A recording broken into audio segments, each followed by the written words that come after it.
সাহাবায়ে কেরাম রাদিয়াল্লাহু তাআলা আজমাইন চোখের পানিতে বুক ভাসিয়ে দিয়েছেন। সাইয়েদনা আবু বকর সিদ্দিক রাদিয়াল্লাহু তাআলা কান্না করেছেন। ফারুক আজম হযরত ওমর ফারুক রাদিয়াল্লাহু তাআলা কান্না করতে করতে চোখের মধ্যে দাগ পড়ে গিয়েছিল। হযরত ওসমান রাদিয়াল্লাহু তাআলা কবর দেখা মাত্রই কান্না শুরু করে দিতেন, দাড়ি মোবারক ভিজে যেত।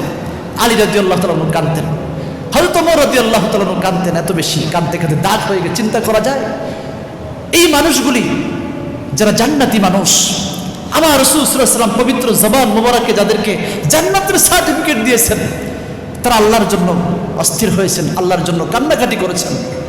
নাম ধরে ধরে আল্লাহ রাসূল সাল্লাল্লাহু আলাইহি ওয়াসাল্লাম জান্নাতের সুখবর দিয়েছেন, নাম ধরে ধরে। আবু বকর ফিল জান্নাতি, ওমর ফিল জান্নাতি, উসমান ফিল জান্নাতি, আলী ফিল জান্নাতি, তালহা ফিল জান্নাতি, জুবাইর ফিল জান্নাতি, আব্দুর রহমান ইবনে আউফ ফিল জান্নাতি, সাদ ইবনে আবি ওয়াক্কাস ফিল জান্নাতি, সাঈদ ইবনে জুবাইর ফিল জান্নাতি, আবু উবাইদা ইবনুল জাররাহ ফিল জান্নাতি।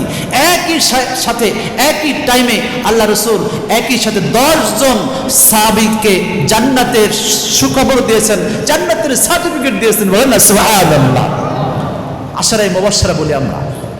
যদিও জান্নাতের সুখবর প্রাপ্ত শুধুমাত্র এই 10 জন সাহাবী নন, এই 10 জন সাহাবীর বাইরেও আল্লাহ রাসূল বিভিন্ন সময় বহু পুরুষ সাহাবী, নারী সাহাবী, তাদেরকে নাম ধরে ধরে ডেকে ডেকে দেখিয়ে দেখিয়ে দেখো আমার এই সাহাবী জান্নাতি, আমার এই সাহাবী জান্নাতি।